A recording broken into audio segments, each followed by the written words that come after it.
Hello, let's start our live stream today. We're in Joinville fixing some things, still testing things. Some things work, others don't, but the time has come and we're going to start today's live stream. We're in Joinville today. It's May 6th, 2026, and the live stream is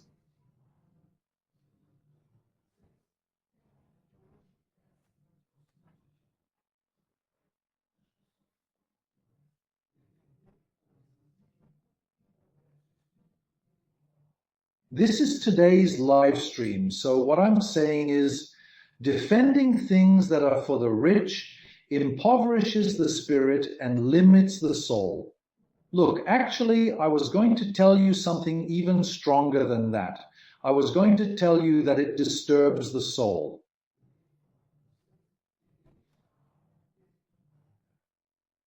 Not only does the spirit impoverishes the spirit, but the soul becomes disturbed.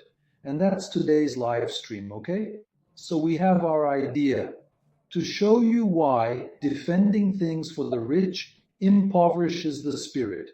Why defending things for the rich limits the soul, leaves the soul disturbed. And it's quite simple, and we'll understand it quickly. First thing,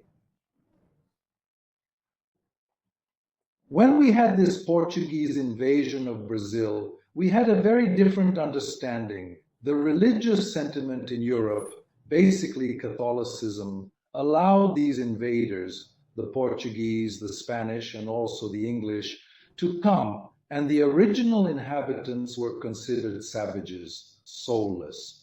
So these people who came only to exploit, could kill without that killing being considered sinful. Because it was Catholicism, it was Christianity that prevailed.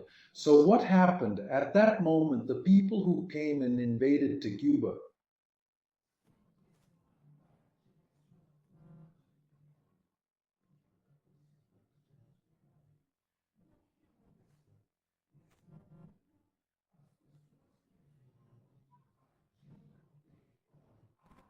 by other human beings, or they considered those human beings less human. Look how interesting that is. When you defend the things of the rich make humans less human, and then you attack the non-human. Okay, let's go back 1500, a little before if you want.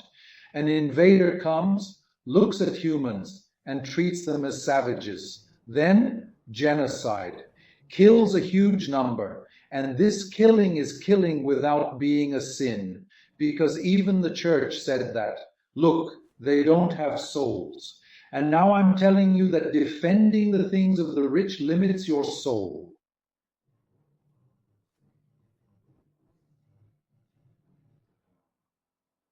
Because when you start defending the things of the rich, you reach absurd levels where you consider that another human being has ceased to be human, has become a thing, has become an enemy. And then when you start going down that path and you think, wow, what's happening to me? It's happening.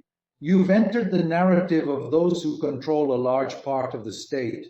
You've entered a narrative of someone who has hijacked the state. And that's what we're talking about today. In other words, defending the things of the rich impoverishes the spirit and limits the soul. I know it's a little more complicated for people to talk like this. What do you mean? Do you mean that all rich people are bad, or are they good? No, that's not it. When the state was hijacked,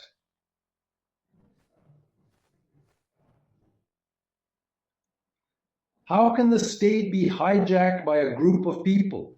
It's simple. Look, every single year, the Brazilian state pays approximately 1 trillion to 1% of Brazilians. 1 trillion. If the financial system were different, that amount would be zero. It would simply be zero. Brazil wouldn't need to pay that interest. It wouldn't need to wipe out those companies. It would simply be zero. The financial system would work in a different way, in other ways of solving things, but the state would always need to seek money from the financial system. Do you understand? And that changes everything. That changes everything. So a state has the right to issue retail CBDCs. The state has the right to make money grow within the citizen. It grows precisely within the individual, the human being, like a Greek citizen. And today money grows in debt. Today the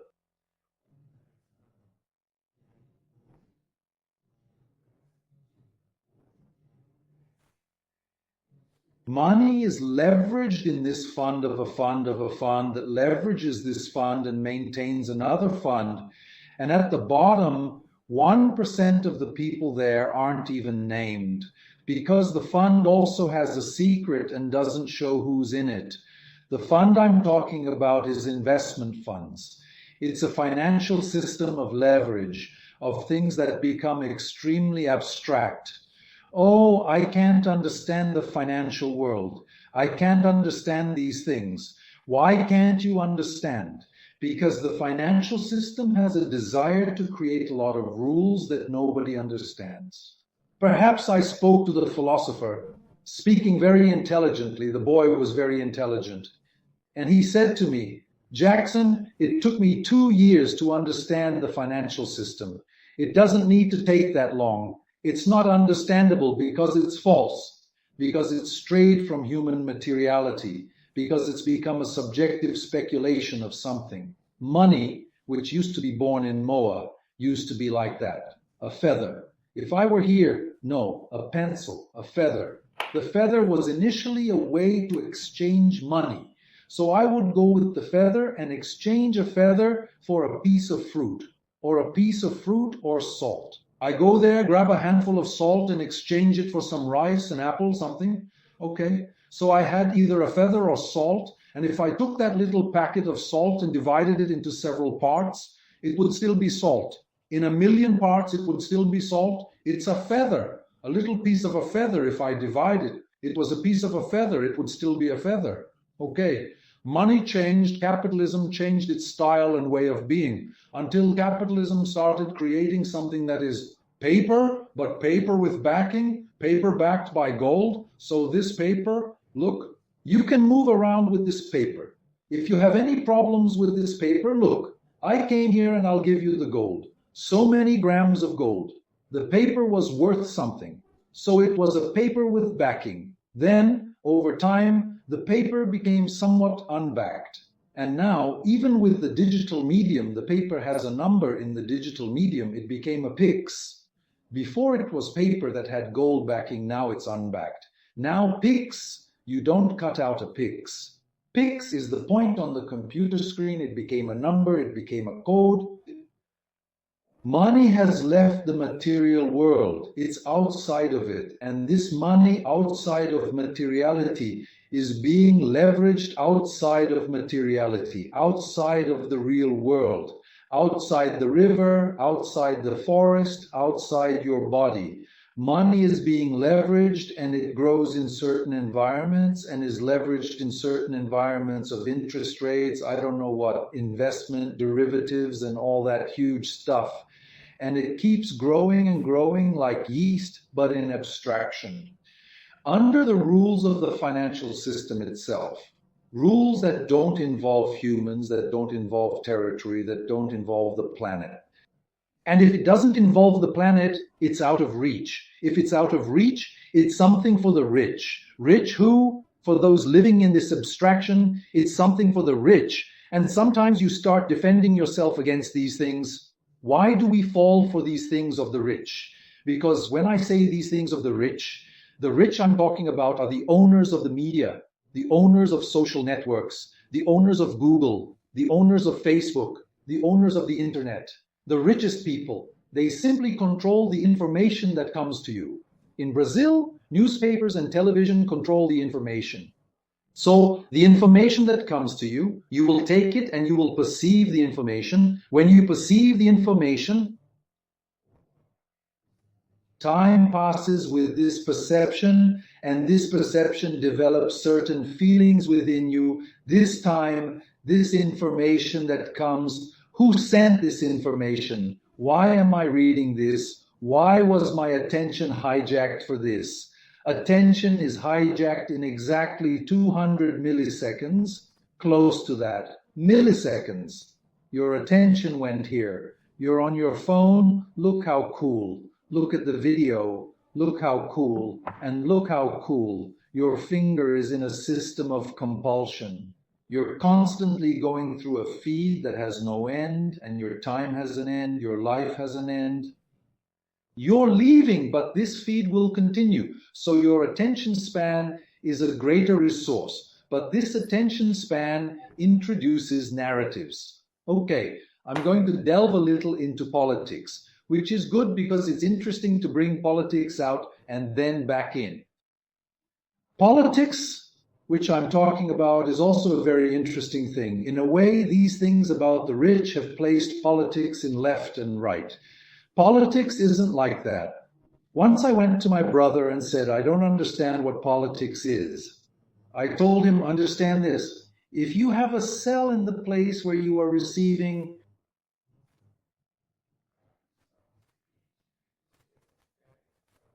for it to develop, to duplicate, to grow, you have to create a policy for it. Food, security, and conditions for it to grow. That's politics. Only that is politics. If there is a policy, the policy is about how this territory, how the living beings in this territory can grow, duplicate, flourish, continue. That's politics. When you talk about left or right-wing politics, that's something for the rich. Because then the discussion becomes fragmented. If you disagree with someone who is already polarized on one of the extreme sides, right or left, you immediately label them as an enemy. And this is especially true on the right, but it's also present on the left. Do you understand? So you don't talk to them, they're an enemy. What happens? Right and left are already radicalized. It's a way to distract you from the important things in life. Spirit is thoughts. Spirit is semantic memory. Spirit is the thoughts that come into your head. When you are defending things of the rich, your words and phrases are not your own. They are phrases assembled and repeated on the internet. I have several relatives who are far right, and I hear phrases from all of them, and the phrases are the same. The same phrase in the same way, that's it. But the same, because it depends on the subject being discussed in the media. An entire social network will disagree with this phrase or that phrase. So what happens? The far right, for example, the Brazilian right, if you adopt this right-left thing, you have to know, who defends the rich? What does it mean to defend the rich? Defending the rich means attacking the poor. Defending the rich means not wanting taxes for the rich. Defending the rich means continuing to give them $1 trillion a year unnecessarily. Because simply by changing a high-level executive decision, the system, whether at the city hall, the state government, or the presidency, the system changes. And money starts to be created with a citizen-based Drex debt receipt or directly within the citizen. In Brazil, this is extremely possible. We already have PIX, Brazil's instant payment system. We use retail CBDC, bank deposit certificate. Drex is about to be implemented. Drex is citizen-based, and the money goes directly to the individual. And the financial systems will seek these financial resources from the individual. Today, it's not like that. Money enters as debt. The market operates on debt. And where does the interest money go? It seems like 1%, 0%. Then you start to realize that the things of the rich are a cancer for the state. But the state is already hijacked. And by being hijacked, the hijacker himself, who are the people with high investigative power, conveys the notion that the state is only there to harm everyone, so that the state becomes weaker and weaker, to remain hijacked. We are the state. The state is you and me, all of us together. That's the state. That's what the state is. So if you say the state is no good, you're talking about yourself being no good. But that disappears from our minds. We think the state is a strong thing. No, remove every citizen. The state is finished. Without citizens, there is no state. The unity of the state is a citizen.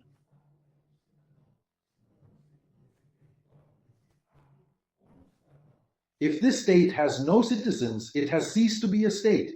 It was the same thing that happened with the Portuguese and European invasion. They arrived here, but there are people here? No, these people are not people. They have no soul. So if there is no soul, there is nobody. If there is nobody, the land is mine. Do you understand? They make a little rule, write a little law, a little regulation, and treat the other as an animal, the other as unservable. They dehumanize the other and destroy the other. Then when you go to political parties, you have the dehumanization of the other. They portray the other as an enemy, as a communist, as a fascist, as blah, blah, blah. Why do that? To take the human out of the other, to leave the human outside of this us that's together with us. I also call this jivasa in this broader perception. And this broader perception, especially of jivasa, is important.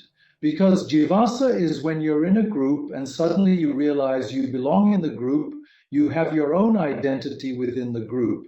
You realize you have an identity where your opinion, your desires are respected, your way of criticizing is respected, so you're in the group and you're being respected, so you are a jivasa.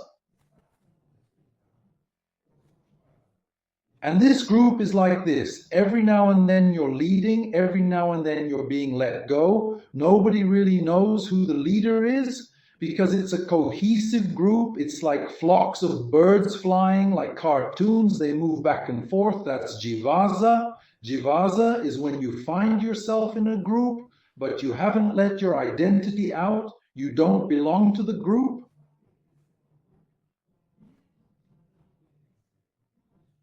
There are people in the group who are afraid of being left out. It's all very tense, isn't it?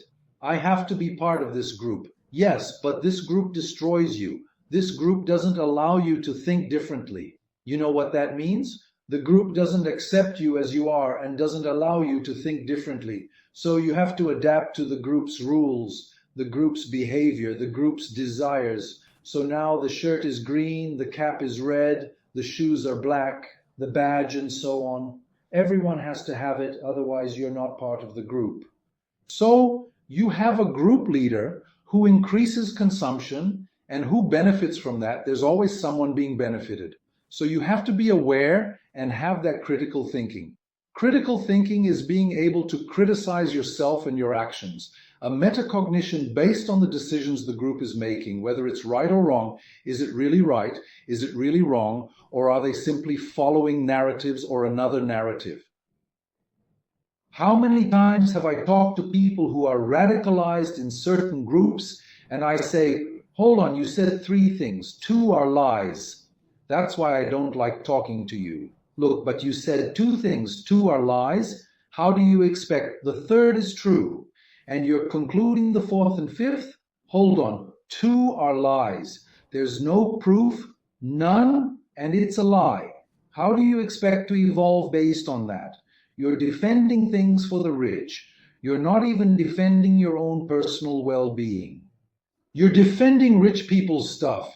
Rich people who have hijacked the state, who say the state is evil. It's evil because it's been hijacked. In some of my live streams, I've talked to you all, and I'll repeat it today. We have corruption problems at all levels, but the biggest corruption in Brazil is in the billions. And when corruption involves billions, few people go to jail. Now, there's a problem with Master Volcano is in jail. The corruption there is close to 60 billion or something like that. But there was another corruption case at the American store, remember? It was 50 billion. Those responsible, the boss, weren't arrested. They won't go to jail because there's a state that's been hijacked. It's the norm of the rule of the norm and so on. That was here. I was just a shareholder. My shareholder value was that amount, but I sold my shares before the American company went bankrupt. Yes, it went bankrupt because I ran the hospital, I gave the orders, I made the decisions as an employee, and now that I've sold the shares, I'm no longer responsible, and that's it. Everything is fine. They live in Zurich. So, you noticed? That's the world of corruption in Brazil. Billions. Is there cell phone theft? Yes. Is it a problem? Of course. But if these billion-dollar corruption schemes ended, cell phone theft would decrease. But corruption involving the theft of solar energy is what scares us the most. Having my cell phone stolen makes me very upset. Very upset. The billions stolen don't disappear, we don't notice. But this theft of billions is causal. It causes social inequality. It causes social disharmony. This causal link is important, and it creates a lot of effects and problems in society related to this perverse flow of money. A flow of money that is properly used for debt and becomes perverse in the financial market, whose rules few understand.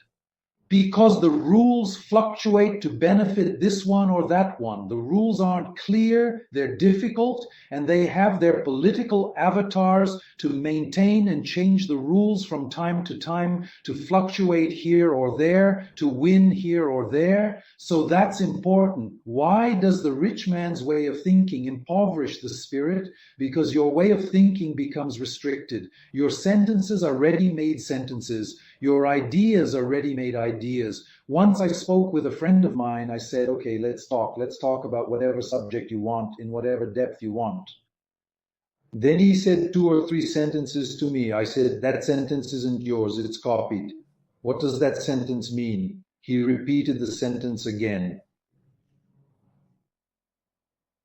And then, suddenly, I don't really know what that phrase means in depth. Word by word, unpack the words.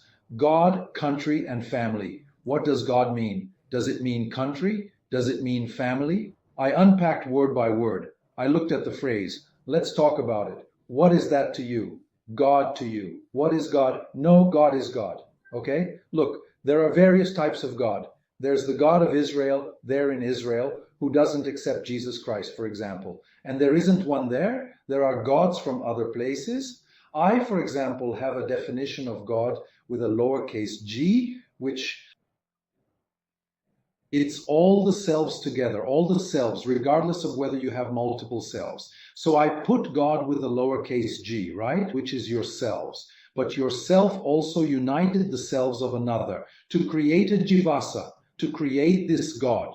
That's my definition of God in my way, not the individual's. It's the God that for him is God, the Bible, Jesus, but this politician in this line or in this Christian church, which is one of the 2,000 churches and is totally different from that other one, because the other one is with Satan, because there's this difference in this text, in this comma, and the interpretation is different. All of this makes you start defending things that rich people do. Why am I saying this again with such force? Because the rich want you to discuss details. Abortion, sexuality, gay or unisex bathrooms, details, details. They don't want you to discuss one thing. How is money created? He doesn't want to, he doesn't want to. The governments of that spectrum that are being classified as left-wing, which I don't like anymore, some even say they are progressive and define themselves as progressive. I also have a problem with the people on the left or the progressives. They also don't question how money is being created. Money is being created through debt. That's not human. That's not the material reality of things. It's absolute abstraction. The benefit of a small community, of the super rich across the entire planet. And the state has the right, with the retail CBDC, to create its own currency and create credit without debit. And this credit can reach the citizen and fuel the economy. And it's a high-level executive decision. Simple, easy, possible. I don't want it. So this same old thing keeps going, and this defense of these people impoverishing the spirit. Because even the way of thinking is to think of the capitalist financial system as it is. Calm down, the capitalist system is there, it will continue. I'm just talking about the origin of money. The creation of money changes perspective. Instead of being in the bank's basement or in the back rooms of some shady establishment, it's an origin of money within the citizen. Wait a minute, not human. Is it going to be based on metabolism? Is it going to be biopolitics? Capitalism remains the same. The money circulates. There are taxes. Everything is the same. But the creation, the essence, the beginning of money is something human, something that has to do with DNA. Not an investment fund of the fund that only disturbs everyone and corrupts the entire state because it buys judges as lawyers, ministers, presidents, governors, selling our rare earth resources. Sell it. Why? Because it has no commitment to the state, no commitment to anything. It simply wants to enrich its own people, defend only its own. Because Brazil is starting to have this lack of collectivity, synchronicity, democracy, the we, the agent. I had this when I was little, very little, 15, 16, 17 years old. I always had a sense of being an agent. I lived in a reasonable family, a well-off family in a small town, and I always had the feeling it's always us. We're always together. We're together doing things. Let's play, let's pass, but we're always together. I had no idea of an isolated individual outside of a group, so I was always in a group. And this sense of group helped me a lot and helps me to this day. I have a sense of belonging to a body. I go anywhere on any planet, including Europe, anywhere I go, I have the feeling that those people are together. I'm not competing with anyone. We're together in this environment, solving some things in this environment.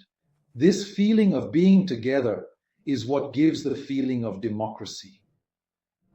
Democracy isn't about everyone joining together for this or that party and that party having enemies. No, democracy is about us all being together and each person having a different way of thinking to help everyone together. Politics is about nurturing the cell, letting the cell grow. There's the cell. I protect the brain. I give the cell health. I give the cell food. I give the cell security. The cell starts to grow, to duplicate. That's politics. For real, not just empty talk. And if the cell received energy to work, to grow, and the citizen didn't, does he receive the energy to work, to grow? It's because the state is hijacked. And it really is. And it's hijacked by these rich people's things. Because the Brazilian state is a rich people's thing today. It controls. Take a look at the state.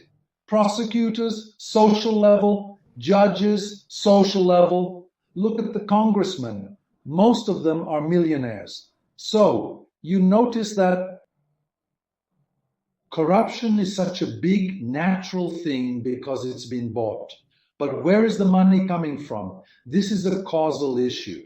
If we get to this causal issue, which is the rebirth of money, you arrive at something much bigger. Another thing I told you, the soul becomes disturbed or startled. The soul becomes limited. Why do I say this? When you have the spirit is your thoughts. Memory is semantic. The soul is when you connect with your heart. You put your emotions, your ideas, they touch your heart. They move in your body. But if you're polarized, you're already in a state of hatred. You're in a state of anger. When you're filled with hatred, when you're angry, your brain changes. It goes into a defensive mode, attacking, focusing, freezing, stopping, stepping on, attacking or replicating what it already knows. The narratives that entered your head through social media, your pastor, your politician, and then you say a lot of things you don't feel. Your soul is limited. You're a troubled soul if you're in this state. So how are you going to get out of this? What question do you ask yourself to figure it out? The important thing is for you to do well, because if you do well in terms of real well-being, the people around you will do well. I was talking to a friend of mine the other day. Look, if we help everyone, we'll be helped by everyone. That's the idea. So look, how does the rich impose this on you? There was a moment in history talking about neoliberalism, which will increase things and improve everything. Neoliberalism says the following: there is the invisible hand of the market. I'll give you some news. She steals, She corrupts, she buys judges, congressmen, senators, ministers, presidents, mayors. She steals. The invisible hand of the state is only stealing, because this creation of neoliberalism is false. And the economic trickle-down that allowed the very rich not to pay taxes, that society would benefit, that's a total lie. So you have to step in and think in a more personal way, opening up as if you were the representative of planet Earth. And how could you do this business better? How would you create money? How would money circulate? And not with an increase. Think carefully about your group. If you're in the group you belong to, can you be different? Can you think differently? Either you continue to see yourself as part of the group, or you have to be a mere puppet of the group, thinking exactly the way they think and repeating the same catchphrases, full of anger, hatred, and lies, just to grab attention and defend the rich, leaving the spirit impoverished and the soul disturbed.